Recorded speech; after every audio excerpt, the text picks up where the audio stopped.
Olá pessoal, professor Leidmar César Lopes aqui e o seu professor de Pentateuco, ou do Pentateuco.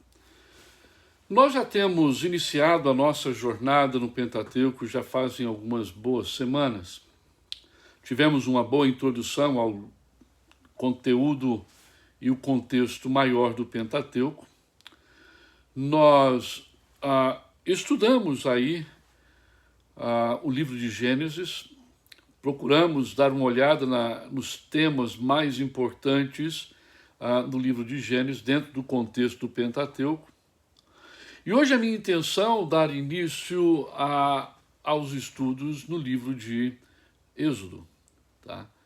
E o livro do Êxodo é o segundo livro na sequência do Pentateuco, da Torá. É interessante, todas as vezes que nós vamos estudar um livro, uma história, é muito bom nós conhecermos o background, ou seja, o pano de fundo, aquilo que aconteceu, aquilo que se passou, o que aconteceu para chegar aonde chegou. Tá? E a minha intenção hoje é dar um conhecimento um pouco mais amplo, sem entrar muito em detalhes no livro do Êxodo, porque nós não temos esse tempo para fazermos uma exegese do texto, do livro, mas é para nós conhecermos e introduzirmos esse livro dentro do contexto do Pentateuco. Você vai perceber que o livro do Pentateuco ele é como que uma continuidade do Gênesis. E eu acho extremamente interessante a continuidade da história. Porque como que você pode fazer uma narrativa ou falar sobre algo, falar sobre um produto final se você não conhece como que ele foi feito? Se você vai apresentá-lo para alguém, é extremamente importante você saber como foi feito, quais os produtos que foram utilizados, qual o nível de complicação para ter chegado aonde chegou. E é mais ou menos assim também com qualquer história. Nós vimos Gênesis e agora o livro do Êxodo. A minha intenção não é fazer nenhum tipo de exegese no texto, mas é de dar uma luz, ajudar a trazer clareza para o contexto do Pentateuco a partir da perspectiva do Êxodo. Tá? O Êxodo é um texto fantástico. Eu acho que você vai se relacionar com ele. Assim como Gênesis, nós conseguimos nos relacionar com Gênesis, eu tenho plena convicção de que você vai se relacionar também com o livro do Êxodo. Ora, Êxodo, originalmente, né, foi dado o nome de Shemot. E nós vamos ver já já, e mais tarde, então, traduziu-se, né, o Velho Testamento todo para o grego, né, a Septuaginta. Nós vamos ver isso também daqui a pouco. E deu-se o nome grego de Exodus, né, que tem um significado. Nós vamos dar uma olhada nisso agora. Todo livro é importante a gente saber, conhecer a etimologia do nome do livro, do título do livro, do que o livro fala, por que ele fala isso, né? O autor, quais as implicações, quando mesmo que foi escrito esse livro. Então é importante a gente conhecer um pouco, tá? Então vamos lá. O título do livro é muito interessante, porque o primeiro nome que foi dado ao livro foi o nome de Shemot, que significa nomes. Shemot é uma palavra hebraica, né? Eu e você já sabemos que todo o Velho Testamento foi escrito em hebraico. Né? Então a palavra Shemot é uma palavra para nomes. Tá? Originalmente mesmo, né, os escritos mais antigos mostram que o nome original mesmo, bem nos textos mais antigos, é Veler. com um H bem na garganta, Veler, Shmot, que significa, e estes são os nomes. Estes são os nomes. Veler, Shmot. Estes são os nomes. Este foi, então, o primeiro nome dado ao que nós chamamos hoje de Êxodo. Tá?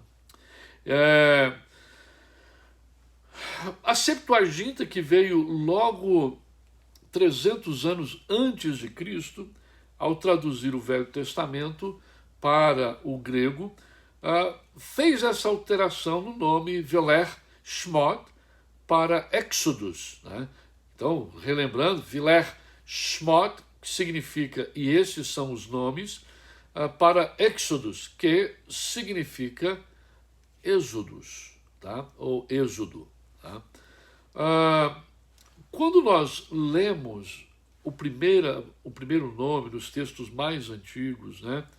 Veler Shmot, ou Shmot, que fala sobre nomes, é a relação ou é a lista dos nomes dos filhos de Israel, ou Jacó, que foram ao Egito. Tá? Então eles fizeram uma lista muito bem feita com os nomes dos filhos de Jacó que entraram no Egito. Por isso se deu o nome de e estes são os nomes. Tá? Êxodo, a palavra êxodo, né, ou exodus, né, do grego, significa saída, saída do povo de Deus do Egito. Tá? Ocorreu durante, nós já mencionamos, a tradução do texto hebraico para o grego. Né? Essa é chamada de Septuaginta, uma vez mais, no 3º século antes de Cristo. Tá? Ok. É sempre bom nós sabermos quem foi o autor daquilo que nós vamos ler. E, como no livro de Gênesis também, a autoria de Moisés é confirmada pela estreita conexão e unidade com os livros restantes do Pentateuco. Há uma similaridade. Né? O cânon bíblico, né, ele trabalha muito fazendo essas comparações. E há uma similaridade muito grande do texto de Gênesis com os demais do Pentateuco, e não seria diferente com o Êxodo. Neste livro, Moisés coloca-se como o centro de todas as ações. Você pode perceber isso no capítulo 17, verso 14, capítulo 24, verso 4, capítulo 25, verso 9, 36, verso 1, e nos outros livros também você vai perceber alguma centralidade mosaica nos escritos. Tá? Agora, uma pergunta cabe aqui. Qual que é a relação desse livro, o Êxodo, com os demais livros escritos por Moisés? Tá? A relação, né? Há algum tipo de similaridade, comparação? Nós já falamos disso que há, e aqui vamos dar uma olhadinha. Interessante que o Êxodo continua a história dos hebreus iniciados no Gênesis, no mesmo estilo inigualável deste e acentuando o elemento pessoal. Ou seja, é bem parecido o texto com um agravo ou com uma acentuação maior do elemento pessoal, né, da pessoa que escreveu. Ora, Êxodo é a figura de Moisés que domina quase todo o relato. Em Êxodo você vai ver isso. Né, quase de ponta a ponta você vai ver o nome, a pessoa de Moisés no Êxodo. Os assuntos do sistema sacerdotal e da lei de santidade iniciados no Êxodo, você vai ver isso em Levítico. Olha só que coisa interessante. Em Êxodo você vê o sistema sacerdotal da lei e a santidade que vai dar continuidade no livro de Levíticos, né? Então, fazendo assim, então, relação, conexão, conectando um livro com o outro. É interessante como que a Bíblia Sagrada, como que o texto sagrado, ele demonstra essa continuidade. Deus é um ser tão inteligente que ele cuidou dos detalhes de tudo aquilo que ele fez, de tudo aquilo que ele escreveu, né? Ou daquilo que ele inspirou os seus autores no processo de redação, né, de escrita. Tá? Também a história da caminhada de Israel para a Terra Prometida, a qual constitui a maior parte de Números, encontra seu princípio em Êxodo. Olha só, coisa interessante. Né? A história da caminhada de Israel, né, de volta para a Terra Prometida,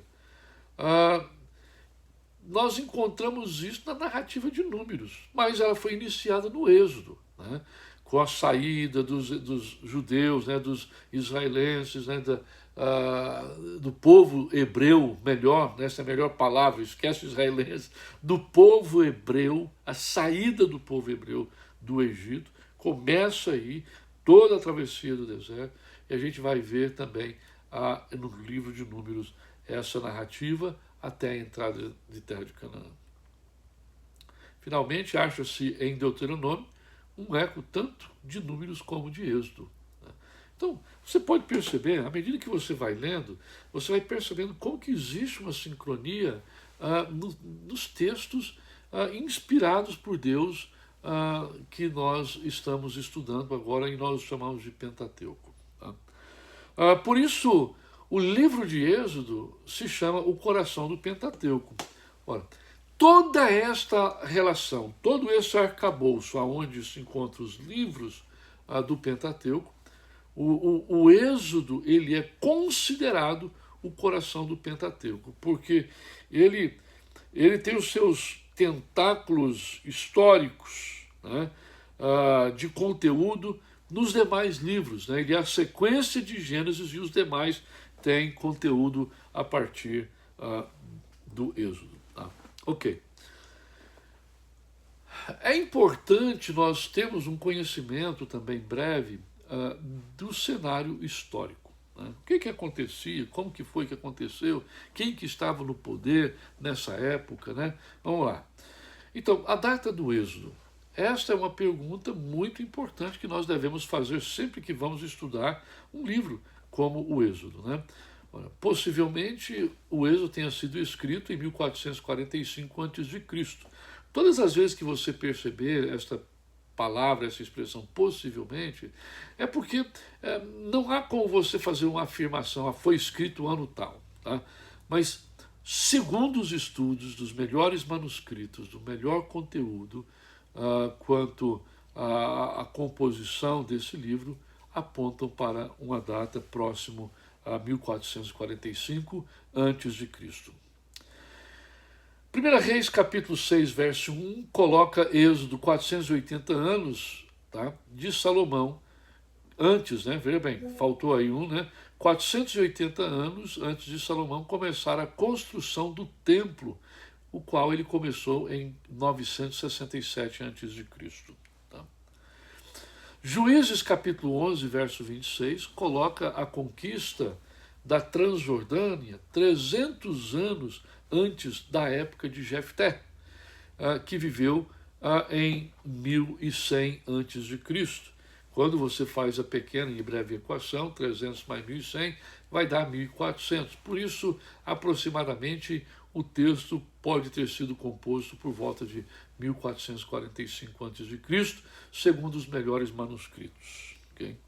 Ora, possivelmente Moisés, ao redigir, ao escrever, tenha feito durante a primeira parte de sua peregrinação com o povo judeu pelo deserto de Cades Barneia. Tá? Ok, vamos lá. É importante também nós entendermos o contexto. Né? E o contexto fala de Egito, né? O Egito Antigo, a terra dos faraós. Né? Ora, o Egito Antigo abrange, né, ou abrangia, né, o estreito vale do rio Nilo, desde Asma, perto das primeiras cataratas, até o delta, onde o Nilo desemboca no mar Mediterrâneo. Sim, é exatamente isso. Tá?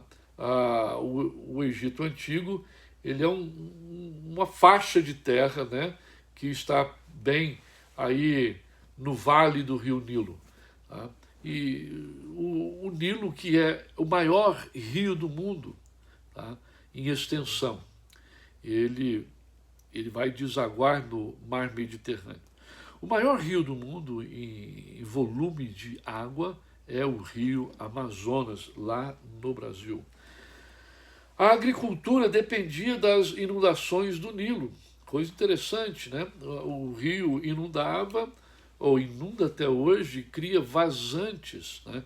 E uma coisa que me chama muito a atenção é que as vazantes do rio Nilo, elas se estendiam, podiam se estender até 19 milhas ou para fora, né? O rio Nilo está aqui, nós vamos ver a imagem daqui a pouco, o rio Nilo está aqui na sua afluência e quando ele enchia, estendia água, gerava vazantes para cada lado de até 19 quilômetros, não milhas. Tá? Olha só, para ilustrar bem isso aí, nós temos aqui o nosso mapinha, né? Aqui o rio Nilo, tá? Essa extensão toda, e aqui é o delta do Nilo. Você pode perceber, ao olhar mais proximamente no seu PDF, você vai ver claramente que o rio Nilo, ele dá afluência para vários outros pequenos rios. E o rio Nilo também recebe muita água de muitos outros rios e lagos, lagoas, tá? Da África, tá bom? Então, a primeira queda de águas, né, é mais ou menos nessa altura. Tem um outro mapa que nós vamos ver melhor. Isso, exatamente. Mais ou menos nesta altura. Isso aqui é chamado, então, de Egito Antigo. Tá? Egito Antigo. Então, essas vazantes, elas são essas partes, né, verdes que você vê no mapa. Aí é tudo onde a água se estende, né? O rio está com a sua fluência, mas quando acontecem as vazões, acontece essas vazantes que trazem as coisas do rio, né? Não somente a água, mas plantas que estão debaixo da superfície, né? Traz dejetos também, né? E traz o que é chamado para nós de esterco, né? O que é chamado para nós de adubo, tá? Então, esta região que é totalmente tomada por águas que sobrepõem o rio Nilo, elas são muito bem fertilizadas por aquilo que vem a partir do rio. Ok. A política e governantes e conquistas, né? Vamos dar uma olhadinha nisso aí, só para aguçar a nossa mente. Nós vamos ter uma sequência aqui de faraós, né, que governaram, fizeram as políticas, né, do Egito. Né? Amós I, 1580, 1558, ele não somente continuou a opressão sobre os judeus, como aumentou devido à formação estrangeira de Israel e seu crescimento demográfico ameaçador. Coisa interessante, você vai ver daqui a pouco, José, quando traz os seus familiares, todos os familiares do seu pai, né, os descendentes, para o Egito por causa da fome lá em Canaã, ele traz e os coloca em um lugar estratégico, você vai ver daqui a pouco, justamente porque era um lugar fértil, era um lugar muito bom para a agricultura, e eles ficariam também distantes de toda a sorte de cultos e adorações a outros deuses, tá? Porque o Egito é uma nação, um povo muito politeísta, né? E adoravam, serviam muitos deuses, né? Então, ainda que o povo hebreu tenha se perdido um pouco e se prostituiu com alguns altares dos egípcios. Tutmés, 1539, 1514 a.C., ordenou a matança dos meninos na época em que Moisés nasceu. Eu e vocês nos lembramos, né, que quando Moisés nasceu, houve uma perseguição aos primogênitos, aos boys, aos meninos, e eles deveriam ser assassinados, né? E a mãe de Moisés e a sua irmã Miriam, muito sabiamente, pegaram e colocaram ele num cesto e soltaram ele em um rio perto de onde a filha de Faraó tomava banho. E de repente a própria filha de Faraó viu o cesto e pediu para suas servas pegarem o cesto, e quando pegaram tinha o bebê Moisés dentro do cesto. Chamaram imediatamente a mãe de Moisés e a irmã, e a filha de Faraó adotou Moisés e deu para que a própria mãe pudesse amamentar, pudesse cuidar, pudesse nutrir o pequeno Moisés. Mas ela o adotou e ele foi viver nos palácios faraônicos, ele foi viver lá e cresceu lá, se desenvolveu por lá, estudou todas as ciências do Egito, se preparou para ser um estadista, para ser um líder, um grande líder que foi. Aconteceu o seu preparo na corte de Faraó. A rainha tem uns nomes que é complicado de pronunciar. Se você sabe, pronuncie, manda para mim que eu quero aprender. A rainha Hatshepsut, Hatshepsut,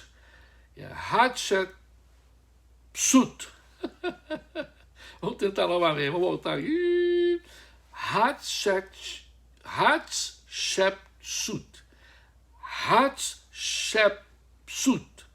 Acho que ficou mais ou menos. Não importa, é essa aí mesmo, tá?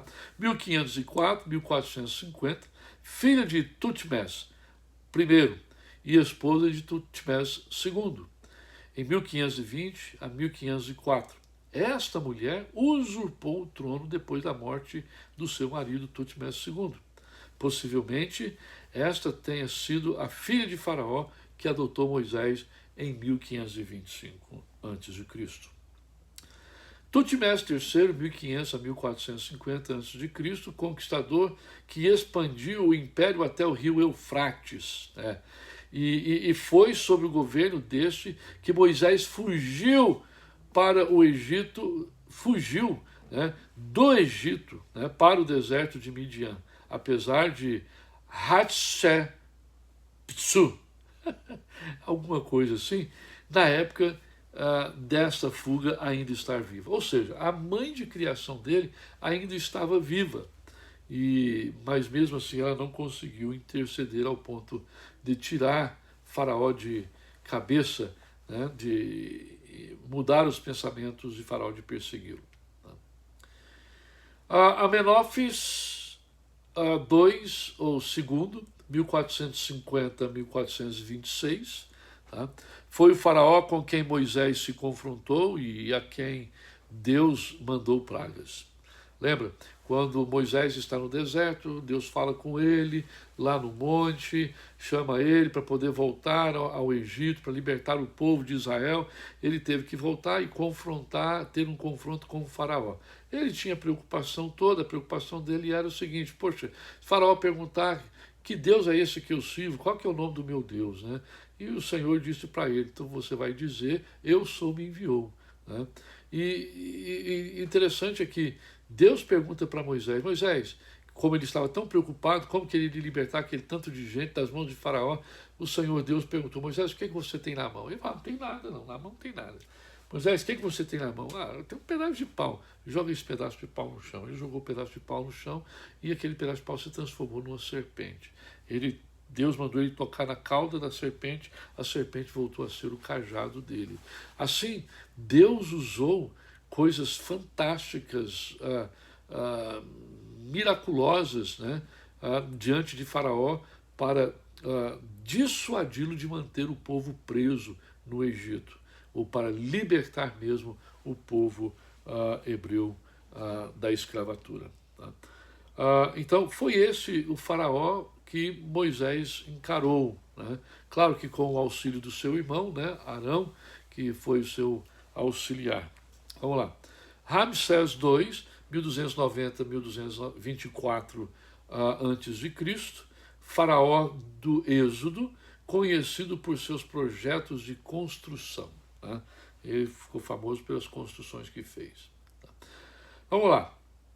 A política, governantes e conquistas dando sequência. Interessante que o Egito foi dividido, para nós entendermos melhor, né, esse sistema ou esse ecossistema do Egito, em 3 partes. Tá? A primeira parte, né, do norte, né, perdão, em 2 partes aqui. Norte, né, com a capital em Mênfis, né, ou em Ávaris, né, no delta do Baixo Egito. Tá? Nós vimos ainda há pouco aquele mapa que nos mostra claramente o mapa do Baixo Egito, do delta do Baixo Egito. E ao sul, sua capital alternava-se politicamente, né, dependendo de quem estava no poder, dependendo de várias outras situações. A sua capital alternava politicamente, ora em Tebas, ou então em No-Amon, né, considerado ali o Alto Egito. Aqui nós temos o mapa, né, mais ou menos, só para a gente dar uma zoiada, né, só para nós darmos uma olhada nesse mapa e entendermos um pouquinho. Né. Aqui nós temos Mênfis, né, e aqui nós temos Tebas. Né, e aqui a primeira catarata que nós mencionamos ainda há pouco, né, bem nessa altura, Tebas está aqui, que é justamente, se alternava, né, como capital do sul, e Mênfis, a capital do norte. Lembra que nós falamos que um dos faraós ele conquistou, né, expandiu, né, o reinado do Egito até o rio Eufrates. Então, indo naquela direção, até o rio Eufrates, indo exatamente naquela direção ali, até onde foi o reinado, né, o domínio dos faraós. Ok. Bom, você tem umas setinhas aí, vai te ajudar depois. Vamos lá. Aqui algumas imagens, né? Você tem no PDF dos slides, né? Sobre cada uma das regiões, né? No norte, né? Tebas, né? As construções lá em Tebas e nas suas adjacências, né? E depois a sequência de construções de Mênfis. Pode perceber, encorajo você depois a pegar as fotos aí que você tem. Pegue as fotos, dá uma olhadinha, para você ver. As construções suntuosas, né? Construções gigantescas mesmo. Né? Então, foram construções que estiveram além do seu tempo, né? Estiveram à frente do seu tempo. Tá bom? Bora lá. Para a gente continuar entendendo aí sobre esse contexto todo, né, vamos entender mais aí um pouquinho sobre a terra dos faraós. Né? A história do Egito, ela remonta aí pelo menos 3.000 anos antes de Cristo, né, quando o reino do Vale do Nilo e o reino do Delta foram unificados pelo rei Menés. Né? Lembra? Né, quando nós vimos o mapa, né, nós temos lá Mênfis e Tebas, né? E então existe o reino do norte, o reino do sul, e então esse reinado foi unificado. Né? O rei Menés, ele trouxe esta unidade para as duas polaridades. Né? Aqui nós temos mais algumas fotos, né, que caracterizam as terras de Faraó. Tá? Período histórico do Egito, né, dinastias e reinos, né, o antigo reino, o reino médio e o novo reino. Tá? O antigo reino data de 2700 a 2200 a.C. Havia muitas construções e grandes pirâmides das esfinge, não esfinge, não vai confundir com esfirra, das esfinge. Tá? Aí nós temos algumas imagens, né? O Reino Médio, projeto de irrigação, exploração mineral, né, de minérios e expansão comercial. Né? Então nós temos aqui algumas imagens, ok, da irrigação, o Rio Nilo. Aqui você vê, isso é uma foto mesmo, tá? Você pode perceber melhor quando você tiver acesso aí ao seu PDF, para você ver como que quando o rio Nilo, as águas subiam e criavam essas vazantes, olha a distância, tá? A foto certamente ela viria bem mais para cá e alcançando até 19 quilômetros, tá, de distância. No Novo Reino, né, 1546 a 1085 a.C., houve expansão territorial e construção de templos e monumentos. Né? Você pode perceber as construções, né, expansão, tá, do Egito, né, que nós falamos que foi até a altura do rio Eufrates. Tá? Cultura, religião, né? A religião deles, politeísmo, falei ainda há pouco, né, sobre isso, né? Que politeísmo cultua, adora, serve múltiplos deuses, múltiplas divindades, né? Culto a forças da natureza e animais, né? Então era um povo assim bem cheio de culto. Deuses nacionais, Horus, Ra e Amon, tá? E eles acreditavam também na imortalidade, crença na ressurreição simbolizada pelo deus Osíris. Eles criam muito bem, por isso que quando eles iam enterrar os seus, eles colocavam lá uma sacolinha de dinheiro, colocavam um pouco de comida e tal, porque na travessia certamente iria precisar. Né? Esta é a religião egípcia, do povo lá que é politeísta, que crê em tudo, que Deus é tudo e tudo é Deus. Né? Quais são os deuses principais dos egípcios aí? Eu fiz uma relaçãozinha, né? O Ra e Amon-Ra, né? Você tem aí a imagem deles, né? O Ra e o Amon-Ra. O segundo é o Osíris, né? Deus do Nilo, né? Senhor da fertilidade e da vida. Só voltando um pouquinho, que o Ra e o Amon-Ra, os dois são deuses do sol, tá? E o Osíris é o deus da fertilidade, é o deus do rio Nilo, tá? Em terceiro lugar, nós temos aí o Horus, também um deus do sol, representado por um falcão. Você viu ali o olho com uma imagem diferente, você consegue se relacionar com isso aí, você conhece muito bem aí aonde se usa também imagens desse tipo. Vamos lá? A religião de Israel no período do Egito, tá?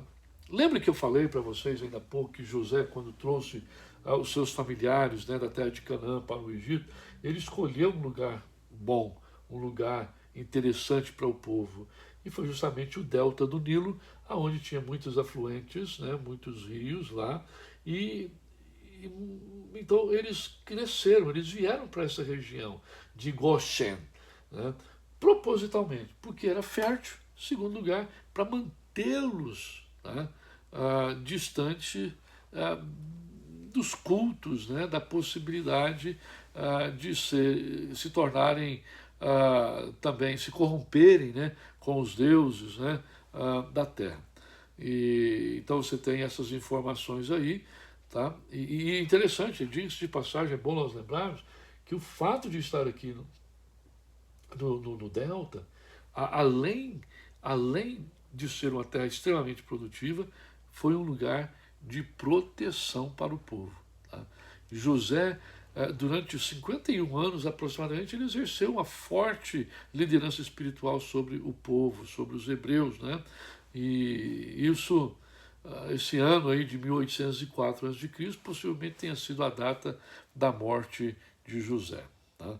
E só para nós relembrarmos que, ainda que José tenha se preocupado para o povo não se corromper na sua fé e tal, em cultuando outros deuses, eles acabaram por se corromper. Você vai ver isso em Ezequiel, capítulo 20, verso 5 até o verso de número 10.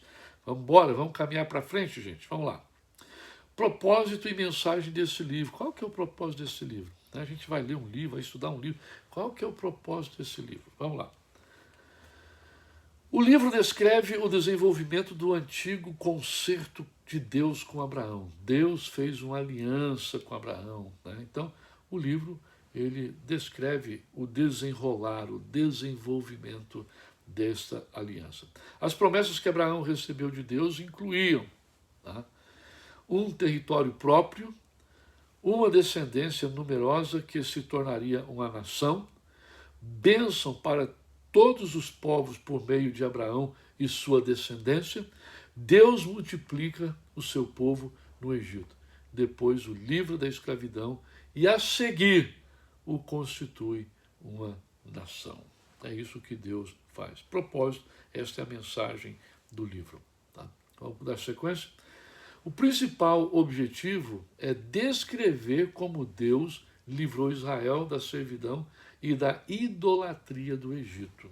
O livro fala bastante sobre isso. Tá?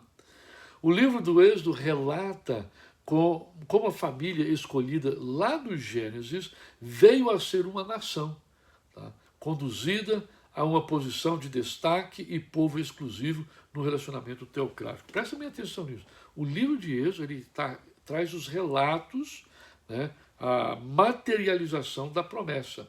Né? Uma família que for escolhida lá em Gênesis, agora acontece uma série de eventos para que essa se torne verdadeiramente uma nação escolhida. O livro de Êxodo registra pelo ao menos 3 acontecimentos transcendentes da história de Israel. Tá?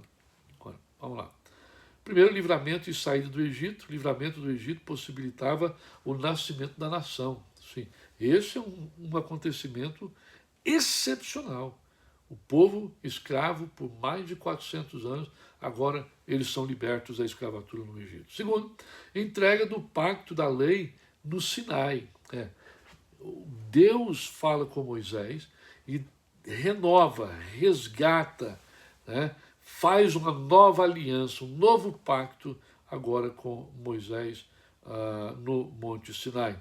O pacto da lei, né, que Deus dá, modelava o caráter da nação. Né? Então o pacto é o molde, é o modelo, tá, da nação, a fim de que fosse um povo santo. Terceiro lugar, a construção do tabernáculo ainda no deserto. Né? O que é o tabernáculo? O lugar da manifestação da presença de Deus no meio do povo, demonstrando a presença constante de Deus. É isso aí. O tabernáculo era o lugar onde Deus vinha tabernacular com o povo. Né? E só no Santíssimo Lugar, nós vamos ver sobre o tabernáculo no próximo vídeo, tá? Mas somente o sumo sacerdote podia entrar no Santíssimo Lugar, onde verdadeiramente acontecia esta manifestação transcendente de Deus. Né? Então, a construção do tabernáculo é algo significante para esse povo. Vamos embora? O Êxodo como um livro de redenção e transformação. Tá? Êxodo é um livro de redenção, né, porque Deus vem e resgata, né, e restitui. O Redentor Jeová livra seu povo da servidão egípcia mediante seu poder manifesto nas pragas. Deus tem que fazer aquilo para poder libertar o seu povo. Caso contrário, eles não seriam libertos por causa de Faraó. Mas Deus, que tem todo o poder, Deus usou dos expedientes que lhes são dos mais peculiares, dos mais fáceis até, mas simplesmente para demover Faraó do sentimento e desejo de manter aquele povo escravo. E Deus os liberta. Ele também redime seu povo por sangue, simbolizado no Cordeiro Pascal. Antes da retirada do Egito, Deus ordena que fosse sacrificado um cordeiro e que esse sangue fosse aspergido, fosse passado, né, nas ombreiras, nos umbrais, né, de todas as casas. Por quê? Porque o anjo do Senhor, o anjo da morte, ele iria passar sobre todo o Egito, iria ceifar o primogênito de toda a casa que não tivesse essa cobertura do sangue do Cordeiro. E esse momento é onde inicia-se a celebração da Páscoa, a celebração pascual. Tá? Nós vamos falar sobre isso um pouco mais à frente. A Páscoa ocupa lugar central na revelação de Deus a seu povo. O Cordeiro Pascual é símbolo profético do sacrifício de Cristo. Sim, o Cordeiro Pascal lá em Êxodo já apontava para o nosso Cordeiro, que é Cristo Jesus. O nosso Cordeiro. Jesus se tornou o Cordeiro de Deus que tira o pecado de todo mundo. E o sangue de Jesus Cristo que foi derramado na cruz do Calvário, o sangue de Jesus, ele é capaz de purificar os pecados de todos os homens em todo o tempo, a todos quantos ouvirem e crerem. Portanto, existe um aspecto profético nessa retirada, nesse êxodo do povo do Egito. A festa da Páscoa converteu-se na comemoração de nossa redenção. Porque lá no Egito, lá no Êxodo, a celebração da Páscoa foi a celebração da libertação. E a nossa Páscoa também, ela não é diferente. Quando nós celebramos a Páscoa, nós celebramos a nossa libertação da morte, da condenação eterna, do pecado, pelo sacrifício que o Cordeiro único de Deus fez na cruz do Calvário. Vamos lá. Provisão espiritual para o povo redimido, lei, sacrifícios e culto no Êxodo. O Senhor provê para o seu povo redimido tudo o que ele necessita espiritualmente. Ou seja, não precisa buscar em lugar nenhum. Tudo que nós precisamos, tudo que o povo precisava, estava ali, pronto, à disposição. Os israelitas precisam de uma revelação do caráter de Deus e da norma de conduta que ele exige. Então, os 10 mandamentos, Deus enviou aí os 10 mandamentos. Deus lhes dá a lei, mas também faz aliança com eles, estabelecendo uma relação incomparável e fazendo-os seu especial tesouro. Olha que coisa fantástica. Os hebreus, redarguidos de pecado pela lei, necessitam de purificação. Lembrados do pecado, eles necessitam de purificação. Deus lhes proporciona um sistema de sacrifícios. Necessitam aproximar-se de Deus e prestar-lhe culto. Quando nós lemos e falamos sobre o sistema de sacrifícios no Velho Testamento, por causa do pecado do homem, por causa da dura serviço, Deus permitiu sacrifícios de animais. Existiam sacrifícios de animais de vários tamanhos para determinados tipos de pecados. Existia o sacrifício do bode expiatório, que era feito uma vez por ano e era feito por toda a nação. Esse era um bode negro que era levado para o deserto e era solto no deserto para expiar os pecados de toda a nação. Deus lhes dá o tabernáculo e ordena um sacerdócio. Aí Deus estabelece o sacerdócio. Tudo isso tem a finalidade divina de que sejam uma nação santa e um reino de sacerdócio. Queridos, todos esses instrumentos, todos esses momentos que têm aparecido, que nós temos mencionado rapidamente, têm uma implicação no mundo espiritual, no natural, assim, que é algo excepcional. Nós não temos esse tempo de mergulhar nisso, mas eu quero que você saiba que você pode estudar e você pode pesquisar. Na sua apostila tem mais bem explicitado cada um desses aí, tá bom? Vamos lá. A vida de Moisés. É importante nós entendermos um pouquinho sobre a vida de Moisés. Moisés teve 3 períodos de 40 anos. Isso eu trago aqui para nós refletirmos e você pensar, tá? Os primeiros 40 anos, introdução à vida de Moisés, nascimento e adoção. Moisés nasceu em uma família hebraica e foi adotado pela filha de Faraó. Nós já falamos isso rapidamente. Crescimento no Egito, criado como príncipe, recebeu educação egípcia. Ele foi treinado em todas as ciências do Egito. Ele foi preparado para, se necessário fosse, ser substituto de Faraó. Ok?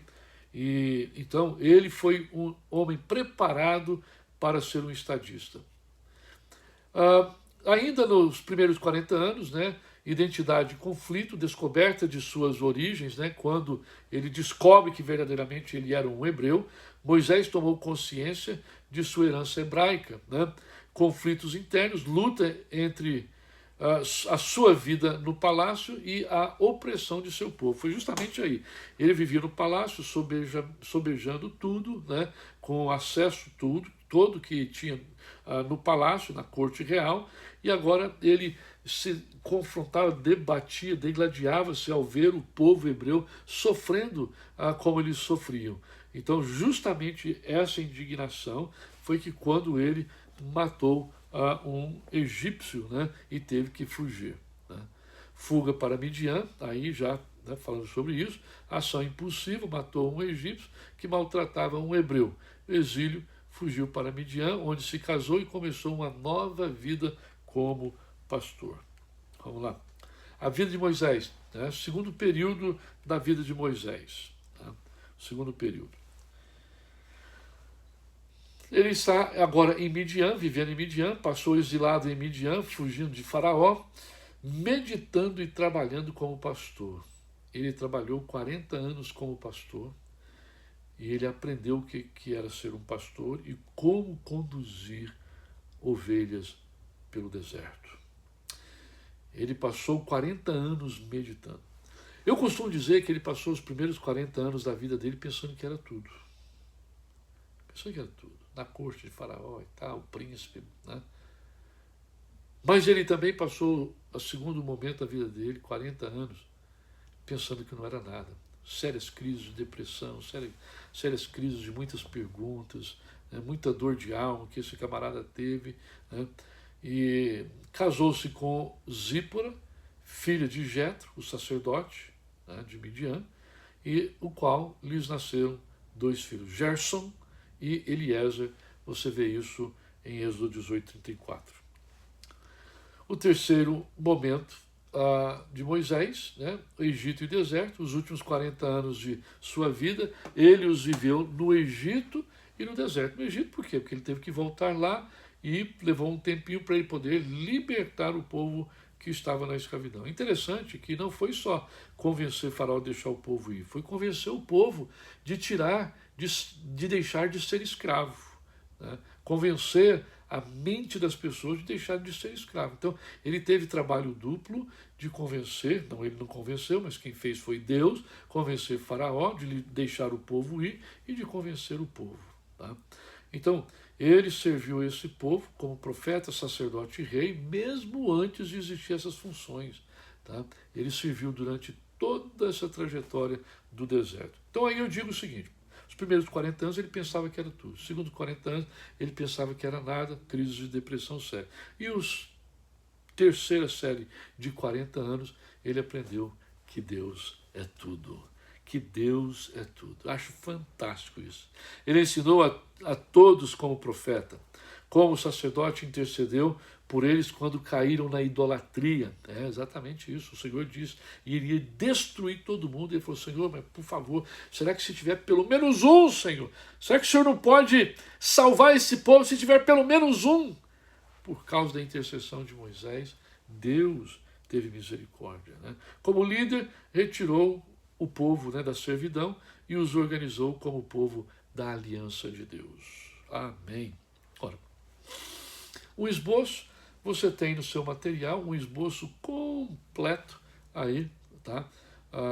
Do livro do Êxodo, tá? E nós vamos, no próximo vídeo, nós vamos estudar os temas teológicos do texto, nós vamos estudar sobre as 10 pragas, nós vamos estudar tudo o que aconteceu e que é importante nós visitarmos aí no Êxodo.